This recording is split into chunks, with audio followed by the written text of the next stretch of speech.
रे मन, तुझे शांत बनना है या अशांत बनना है? यदि तू शांति का इच्छुक है तो तुझे दूसरों के अवगुणों से क्या लेना है, और यदि उसमें एक भी गुण है तो उसे ग्रहण कर जिससे तुझे शांति मिले। यदि तुझे एक भी गुण नहीं दिखता तो अपना रास्ता पकड़, अवगुणों की खोज मत कर। रे मन, तू दूसरों की बुराई क्यों करता है? अपनी प्रतिष्ठा के निमित्त या डाह से? यदि तू डाह से किसी की बुराई करता है तो समझ ले अपनी उन्नति के मार्ग में तू खुद ही गहरी खाई खोद रहा है। और यदि दूसरों की बुराई कर अपने को प्रतिष्ठित बनाना तेरा उद्देश्य है तो तू भूल कर रहा है। दूसरों की बुराई कर कर आज तक किसी ने भी प्रतिष्ठा नहीं पाई। वे लोग जो दूसरों की बुराई करके खुद को प्रतिष्ठित मानते हैं, वे जनता की नजरों में और भी गिर जाते हैं। रे मन, तू हमेशा अपनी प्रशंसा ही सुनना चाहता है ना? क्या तुझे पता नहीं ये एक भयंकर रोग है? जब तक तू अपने आप को बड़ा समझकर सबसे ऐंठता रहेगा तब तक छोटे भी तुझसे घृणा करेंगे। फिर चाहे तेरे मुंह पर स्पष्ट कुछ न कहे, तेरी पीठ पीछे वे तेरी बुराई अवश्य करेंगे। लेकिन तू अपने आप को छोटा समझकर सबसे नम्रता पूर्वक व्यवहार करेगा तो बड़े से बड़ा अभिमानी भी तेरे सामने नहीं तो तेरी पीठ पीछे या तेरे चले जाने के बाद अवश्य ही तेरी प्रशंसा करेगा।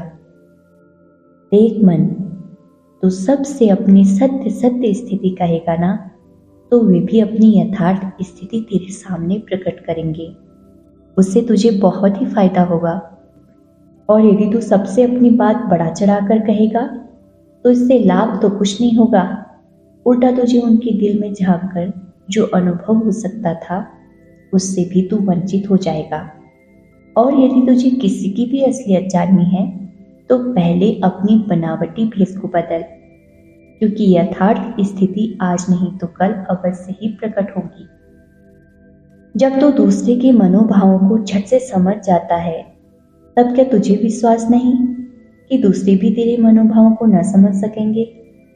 इसलिए जितना सरल बनेंगे जीवन भी उतना ही सहज बन जाएगा। रे मन, तू जब सैकड़ों बार जलेबियां खाकर भी उन्हें खाने की इच्छा रखता है, कल भर पेट भोजन खाकर फिर से भोजन करना चाहता है, नित्य एक ही प्रकार के पानी को बार बार पीता है, तो फिर धर्म उपदेशों की पुस्तक को पढ़ने में तेरा मन क्यों नहीं लगता? मधुमक्खी चाहे कितना ही मीठा मधु क्यों न बना ले, लेकिन दीपक की जलती लौ में प्राण निछावर करना तो पतंगे के ही हिस्से में आता है।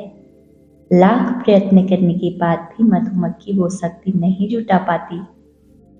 रेमन, तूने अपने जीवन में कितने लोगों को मरते हुए देखा है और कितने लोगों को जन्मते देखा है? तब फिर क्या तुझे विश्वास नहीं एक दिन तुझे भी अवश्य मरना है? और यदि मरना है तो इस निश्चय को तो दिन में कितनी बार दोहराता है? संसार के सभी कार्य करते वक्त यदि ये स्मरण बना रहे तो फिर तुझसे बुरे काम हो ही नहीं सकते। जिस हृदय में प्रेम है उसमें लोभ कहाँ? प्रेम करने वाला अंतिम परिणाम की ओर दृष्टिपात नहीं करता, क्योंकि प्रेम केवल देना जानता है, जबकि प्यार करने वाला लोभ और वासना दोनों से भरा हुआ होता है। इसलिए प्यार स्वार्थी है और प्रेम परमार्थी है। प्यार शरीर से होता है और प्रेम आत्मा से। रेमन, तू विश्वासी बनना चाहता है ना या अविश्वासी बनना चाहता है? यदि तू विश्वासी बनना चाहता है तो भविष्य की चिंता छोड़ दे। इसका कारण चिंता और अविश्वास दोनों पर्यायवाची शब्द है। तू दूसरों से क्यों पूछता है कि मेरे संबंध में तेरी क्या राय है? अपने से ही सदा पूछता रहे, अरे मैं क्या कर रहा हूं, मुझे क्या करना चाहिए? बस हो गया। इसके समान परखने वाला संसार में दूसरा कोई नहीं है। यदि तेरे पास कोई स्वार्थ सिद्धि के लिए आता है तो तू उसकी सहायता कर, यदि तू ये चाहता है कि तेरे पास कोई निस्वार्थ भाव से आए, तब तो तू भी स्वार्थी हुआ ना। फिर तुझ में और उसमें क्या अंतर हुआ?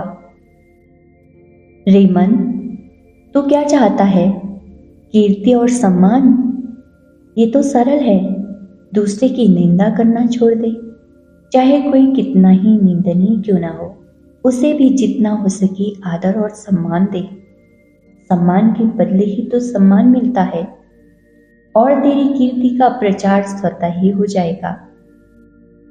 चोरी करना पाप है, ये तो चोर भी जानता है। किससे चोरी करना पाप है, ये बड़े बड़े पंडित भी नहीं जानते। एकांत में स्थिर होकर अपने मन से पूछ, कहीं तूने चोरी तो नहीं की?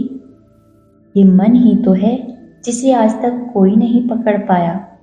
इसलिए कहते हैं, मन चंगा तो कठौती में गंगा। रेमन, देख, जब तू मन में कोई बात छिपाता है ना, तब तेरा मन भारी हो जाता है। तेरे मन में जो है उसे उगल दे, फिर देख मन शांत होता है कि नहीं। मन से चोरी करना ही तो पाप है। जिस वस्तु पर जिसकी छाप लगी होगी ना, वो वस्तु उसे अवश्य मिलेगी। जिस वस्तु पर दूसरे की छाप लगी होगी, वो वस्तु लाख प्रयत्न करने पर भी उसे नहीं मिलेगी। फिर व्यर्थ में चिंता क्यों करता है? यदि तुझे कोई वस्तु पसंद आती है, तो सबसे पहले ये सोच, वस्तु तो अच्छी है, पर इसमें छाप किसकी है। फिर यदि वस्तु तुझे प्राप्त होती है तो ठीक, नहीं तो दुख भी नहीं होगा। धन्यवाद। आज की यह ज्ञानवर्धक वीडियो आपको कैसी लगी, कृपया कमेंट के माध्यम से हमें ज़रूर बताएं।